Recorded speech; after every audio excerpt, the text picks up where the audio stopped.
Hello and thank you for joining me. I'm Heather Forgan of stampwithnellie.com. I'm an independent Stampin' Up! Demonstrator based in the UK. I made this little bag for a blog hop that took part yesterday, and this was for the InspireInk Blog Hop with members of the Poodles team, and our theme was to make a bag and a tag.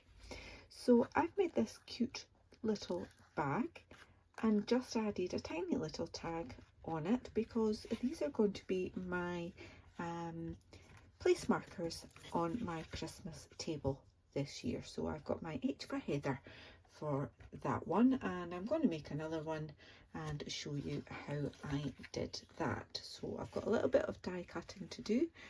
What I want to show you is I have embossed the bottom part of the pudding, and for that one I used the Tasteful Textile embossing folder, and on the top bit, maybe better showing you on the back there, I for the frosting on top of my little pudding I used the painted texture, so yeah, and I have used the gosh, what's it called? Oh, I've used it so much I should know. The Christmas season stamp set and the seasonal labels dies to do the holly and berries. Now, confession time, I opened and used a brand new Wink of Stella and forgot that you don't really need to squeeze it very hard when it's brand new, so there's an awful lot of shimmer on there that kind of distracts, so I'll try with this one not to put quite so much on, but no promises. So why don't we just do that bit first then. I've got some scraps of basic white card. I've got real red for my berries. As I say, this is the Christmas season stamp set, so I'm using these berries and the holly leaves there. The holly leaves come as just one stamp that does two of them, and the die will cut them out but separate them into the two leaves there. So I've got Real Red and Evening Evergreen. So my Real Red, just like so, a few taps.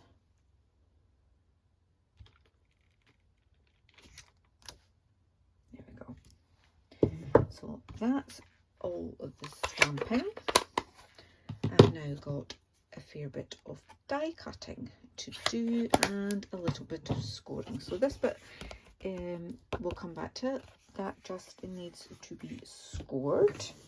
Put those out the way. These need to be die cut with that and that. I've got a scallop circle. Now I'm using the layering circle dies, and it is the second largest scalloped one that I'm using and the largest of the normal circle dies. So I need to do two of them from this piece of Early Espresso card and just one from that. So these are the bits that I need to die cut. So I'll just bring in my cut and emboss and we'll do that.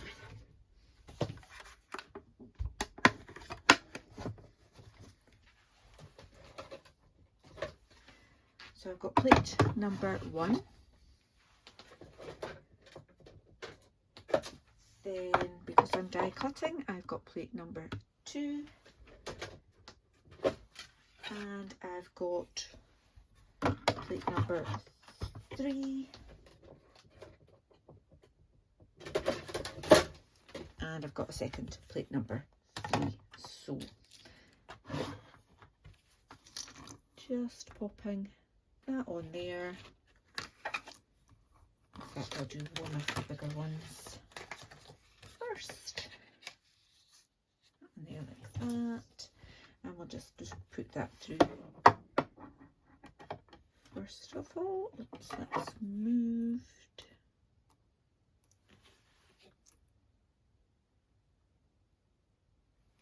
There we go.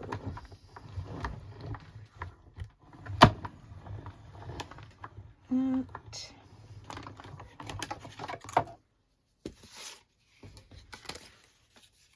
I need to do a second one of those.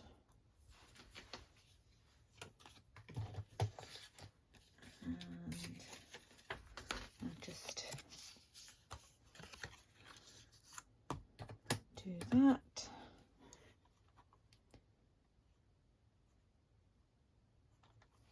Just add on a little bit of low tack tape there so that doesn't move around like the last one did. And I can put that through again, other way.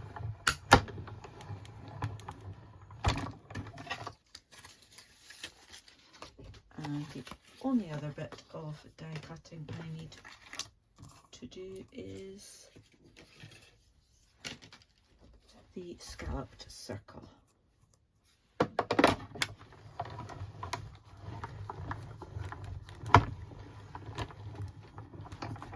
There we are. That's the die cutting done. I now want to emboss these circles. Okay. So I'm going to take away my 3 and 2s and bring in number 4.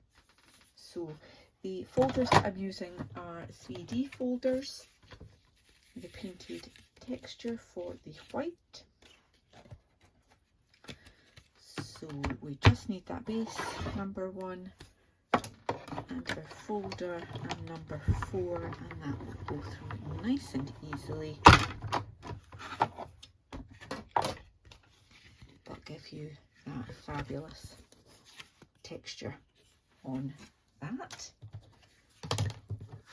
The 2 circles in the Tasteful Textile do actually fit in there. So always keep your hinged end going through the rollers first.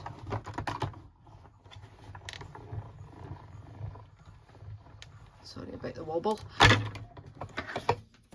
There we go.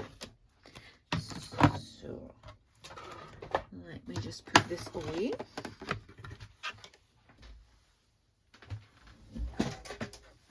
And I can bring in my Simply Scored.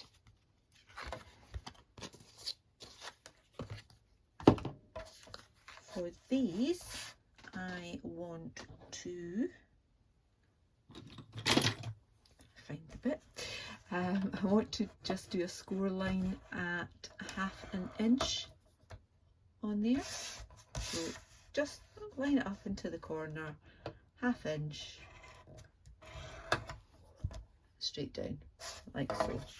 Okay, and then I can bring in this piece that we're using for the little box behind the, sorry about that, the little box behind the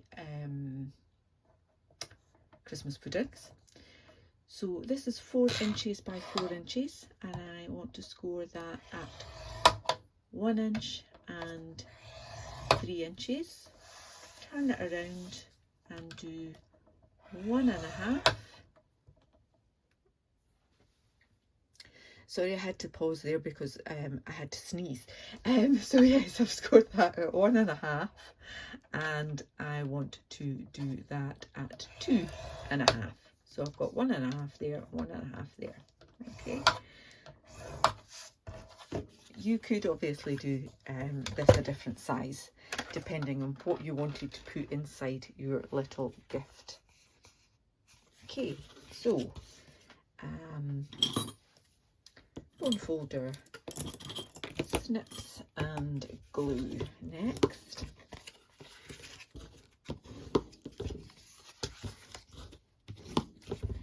Okay, so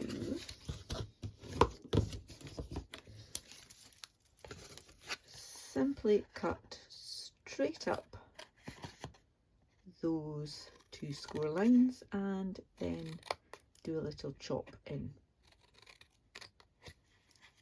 Okay, and same on the other side, straight up the score line, then a little wedge either side of that middle tab.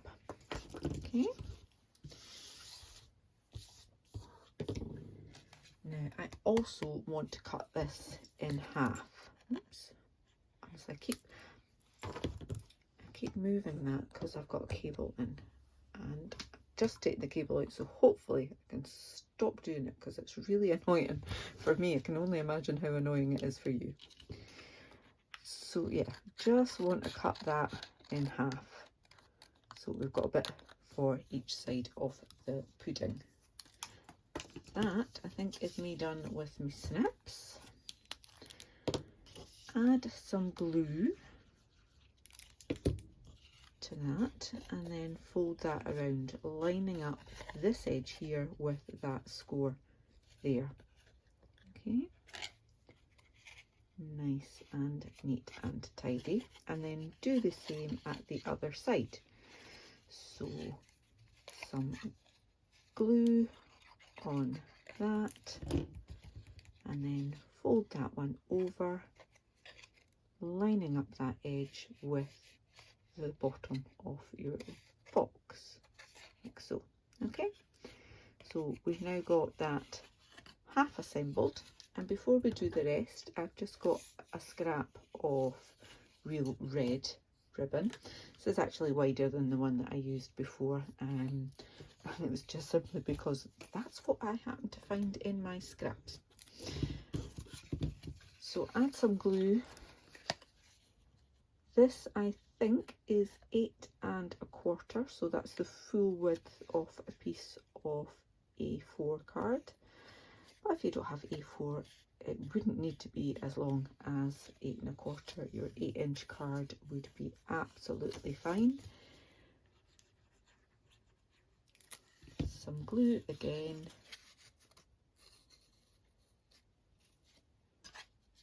Just having that in the middle. In the middle that way, roughly. Oh, try again. You're going to cover it up with this piece.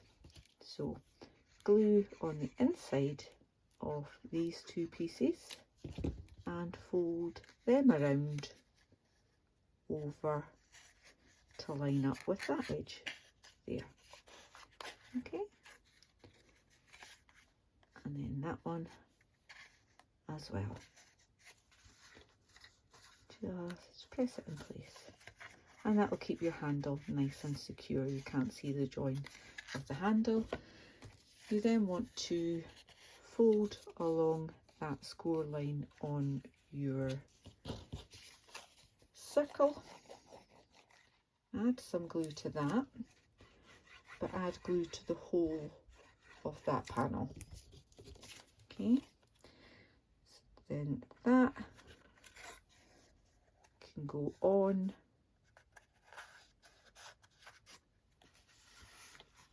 and give that a good press from the inside of the box.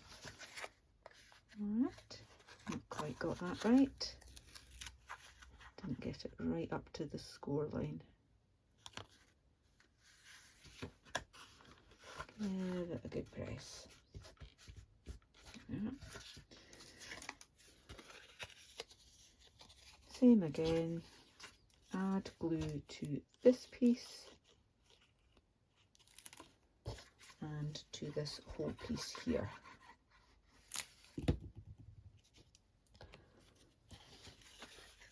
And then, get that right, just pop that on like so.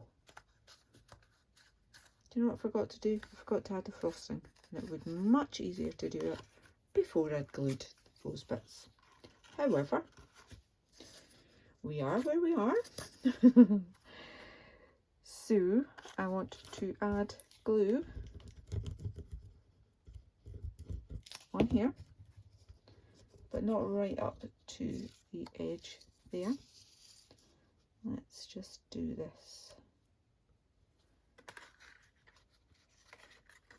And then pop that down.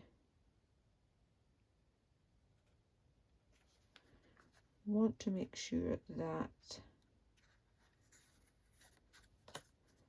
you've got it all the way to the top. You'll see we've got bits that we now need to cut off. And that's why it would be much easier to do it before you assemble. It's not impossible, just fiddly. Now, yeah, just trimming off that excess. There we go. I've moved that somehow.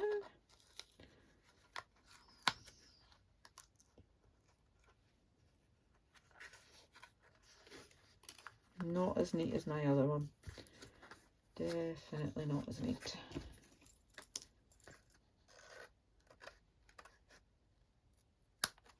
Beautiful. We'll try better on this one. So again, adding glue.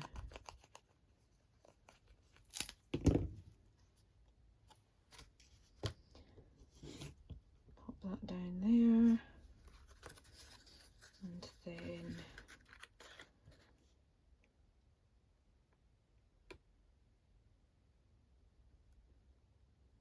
pop it down. Oh, didn't want to stick.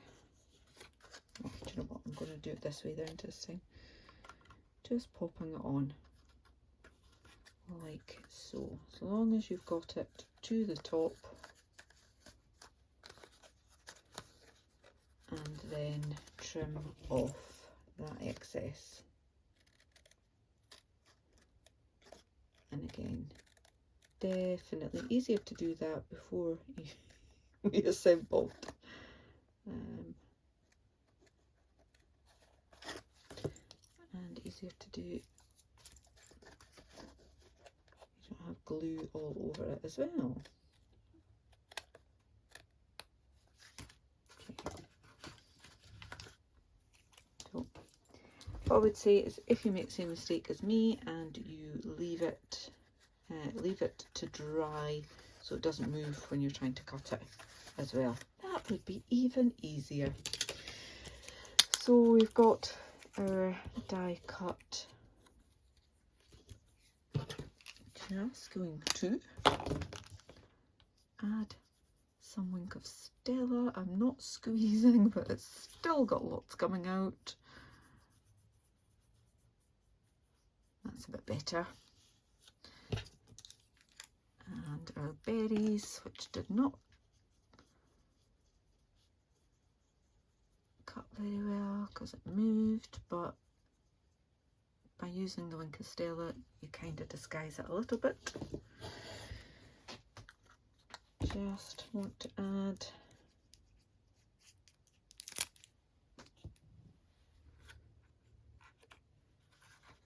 that onto there.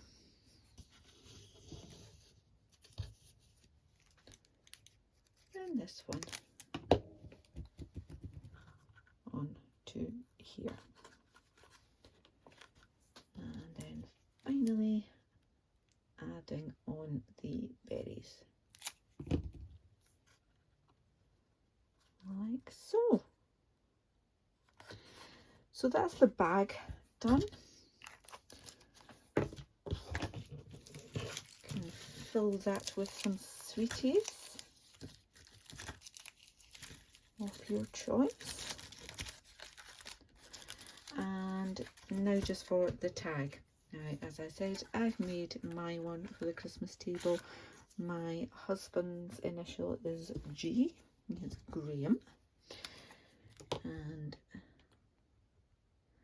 so I've cut the letters from little scraps of real red card. using the Playful Alphabet dies, and I've used one of the smallest circles with Early Espresso to add to create that little tag. Now I have a little hole punch that unfortunately Stampin' Up! No longer sell, but hopefully you'll have something in your craft stash that will allow you to just simply punch a little hole. And then, I don't know why I moved that out of the way. And then the final bit was to add, I'm using some of the Simply Elegant twine just to attach this tag. So as I said at the beginning, this I made this project for the InspireInk Blog Hop. So if you haven't already seen it, then please do click on the description bar below, pop over to my blog post, the link is in the description, and then you will see my blog post, and there will be a link in that blog post to go back and see the blog hop that took part yesterday, and find out lots more inspiration for some bags and tags. I can't wait. I love making bags, and I normally make bags from designer series paper, which is why I thought I would step out my comfort zone and make a little bag using card this time. So just a fun little project. By adding the tags, I've suddenly got myself some placeholders. I do hope you've enjoyed this tutorial. If you have, give me a thumbs up, leave me a comment if you can, and if you're new to my channel, then please do click on that subscribe button.